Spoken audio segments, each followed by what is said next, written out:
Salut à tous, j'espère que vous allez bien. Une vidéo très importante aujourd'hui, vous l'avez vu dans le titre. Pourquoi votre chien ne vous écoute pas? Il y a une erreur qu'on fait tous au quotidien et de façon complètement involontaire, on pense bien faire et en fait on apprend à notre chien à ne pas nous écouter et ça va vous servir dans tout. On vous explique tout ça et comment y remédier avec Prada tout de suite.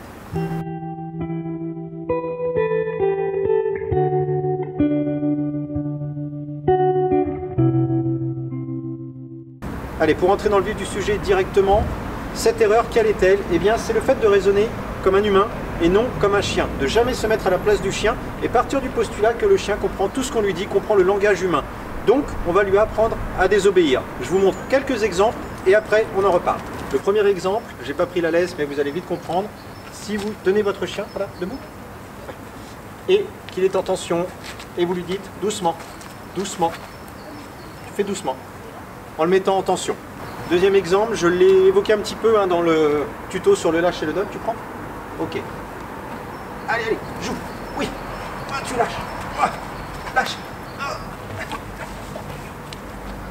Le chien ne lâche pas. Et je lui dis lâche au moment où il est dans la plus grande tension. Ok, lâche. Un troisième exemple. Prada, fais le tour. Va ici, avance un peu. Ok. Et le pied, le pied, le pied. Au pied, viens au pied, allez, au pied, au pied. J'appelle mon chien, je lui dis au pied sans cesse, il est jamais au pied. Je reprends un peu le premier exemple, quand votre chien, Prada debout, quand votre chien tire en laisse, vous le mettez en tension et arrête de tirer, viens au pied, arrête de tirer, hé, viens ici, Prada, ah, pied, arrête, tire pas. Vous l'avez compris, quand je vous dis qu'on raisonne comme des hommes, comme des humains, en fait je suis en train de dire à mon chien, ne fais pas ça, mais je lui dis pile poil au moment où il le fait. Et donc en fait, je fais tout à l'envers. Et donc tous les jours, je lui apprends que doucement, ça veut dire tirer. Ne tire pas, ça veut dire tirer. Lâche, ça veut dire accroche-toi. Tout est à reprendre à l'inverse. Donc on va se focaliser là-dessus. Je vais vous expliquer comment mettre 2-3 outils en place et pallier complètement à cette difficulté.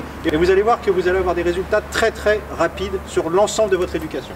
Pour rentrer vraiment dans le détail et vous expliquer, vous faire comprendre le propos, pourquoi ça ne fonctionne pas, vous allez mettre plusieurs curseurs dans la tête d'un chien qui font que forcément il va désobéir.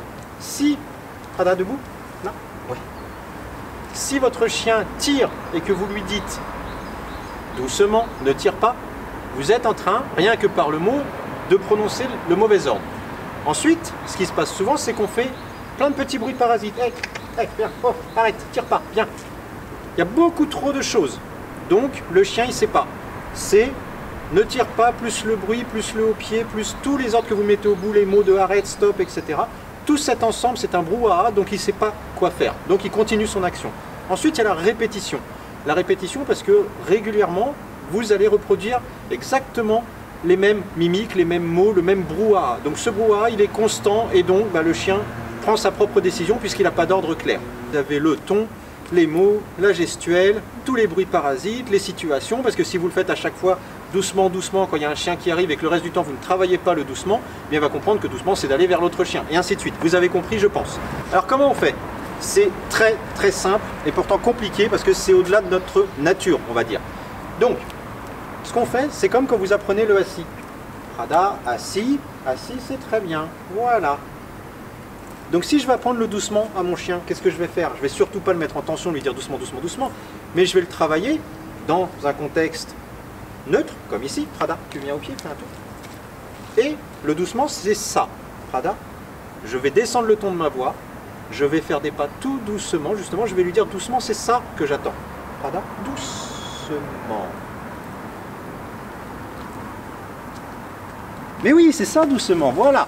Là, c'est un doucement. Donc, quand Prada fait le tour, quand je marche avec Prada, je me balade, je fais ma petite bille, allez go, Prada, tu viens? Hey, Prada, stop, doucement. Viens me voir, doucement. Regarde, doucement. Tu peux prendre.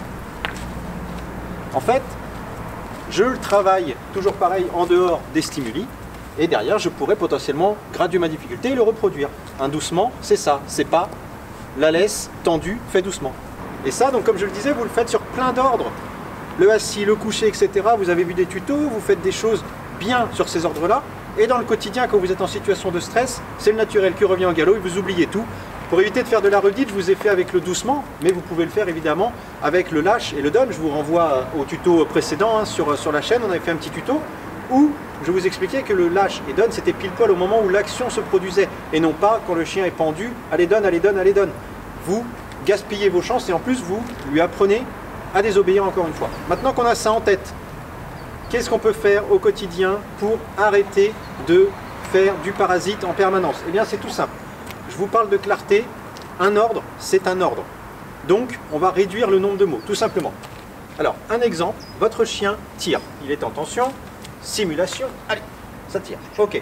Plutôt que de lui dire ne tire pas, etc., forcez-vous à juste donner un ordre qui va en plus servir dans d'autres circonstances. Donc, vous allez apprendre quelque chose et par ce mot, vous allez régler votre situation de stress. Simplement, un ordre, le non. Ça tire, non.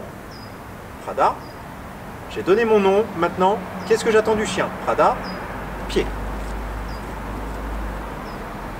Ce que j'ai demandé, pour arrêter de tirer, c'est pas la bonne commande, ne tire pas, ne tire pas. Je dis juste, non tu ne fais pas ça, et derrière, qu'est-ce que j'attends? Je me pose 2 minutes, bah, j'attends juste un pied, j'attends pas qu'il tire pas, j'attends qu'il soit au pied.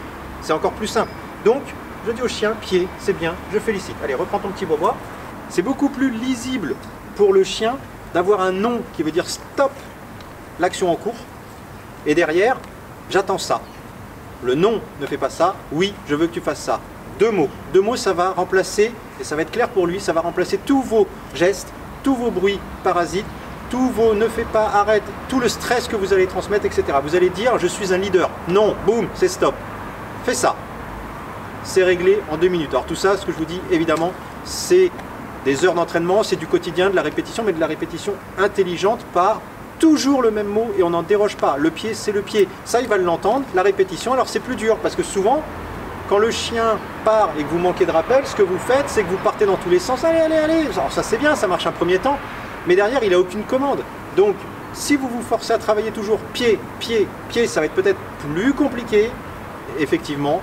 Par contre, derrière, quand vous dites pied à votre chien, bah, ça revient au pied, c'est net, c'est précis pour lui. La précision, c'est vraiment quelque chose qui va vous aider dans votre éducation. Ne soyez pas brouillon. Si vous êtes brouillon, le chien le sera, vous n'aurez jamais un résultat parfait. Vous allez donc vous agacer parce que c'est pas parfait, mais en fait, c'est entre guillemets de votre faute. Et pour conclure et être complet sur cette histoire du non, quand vous dites un non dans l'éducation, il faut mettre un marqueur derrière. Non tout seul, le chien ne va pas le comprendre comme ça de façon innée. Il faut mettre le ton de la voix, être un petit peu plus sévère, on va dire. Non, ça veut dire attention, je ne suis pas content de ce que tu as fait. Si vous êtes en l'aise, bah, ça peut être, il ne s'agit pas de matraquer le chien, mais juste un petit coup de collier. Non, hop, je te ramène. Si c'est je joue, lâche, lâche, lâche, lâche, bah, en fait je dis juste, hey, non, je lâche tout, qu'est-ce que tu me fais? En fait, il faut que je mette une petite attention, que le chien voit que non, il se passe un truc, j'arrête de jouer, je ne suis pas content, etc. Enfin, je montre une désapprobation. Et puis surtout, quand je dis non au chien, je le laisse réfléchir. Qu'est-ce que j'attends? Non, fais ça, prends le temps. Si je dis non, assis, assis, hey, assis, oh, assis, assis. Pareil, je parasite et je montre que je n'ai pas confiance en moi. J'ai dit un ordre, ça prendra le temps que ça prendra au début, mais je vais le répéter qu'une fois, 2 fois, 3 fois, mais de façon très très espacée pour tenter d'avoir mon ordre, plutôt que de montrer mon impatience. Et finalement, le assis, bah, ce sera assis, assis, assis, parce que le chien aura pris l'habitude d'avoir 3 assis avant de s'asseoir. Donc tout ça, voilà, c'est votre précision, laissez réfléchir le chien, laissez-lui le temps de faire les actions pour les valider, puis on rétrécit après les temps. Faites-lui confiance et il vous rendra cette confiance. Voilà les amis, j'espère que cette vidéo vous a plu, que vous avez appris des choses, évidemment, encore une fois. Une petite vidéo qui était technique pour le coup, mais qui va vous changer la vie, je vous assure, si vous appliquez ce genre de choses, à être précis, à réfléchir comme un chien et non pas comme un humain, à vous poser, à dire les bons mots au bon moment et à comprendre ce que vous faites pour que le chien vous comprenne. Ça va vous faciliter la vie dans l'éducation et encore une fois dans l'apprentissage de certains tours. Il ne nous reste qu'une chose à vous dire, bon courage pour cette période qui s'annonce difficile, encore une fois, le couvre-feu qui est avancé, les balades seront compliquées. N'hésitez pas si vous voulez de l'aide à distance dans la mesure du possible, on répond à toutes les questions en message privé, en commentaire, etc. On essaie de répondre au maximum. On vous souhaite donc bon courage et on vous dit à bientôt avec Prada et Rive pour des nouvelles vidéos sur les chaînes Miko Malinois. Ciao les amis!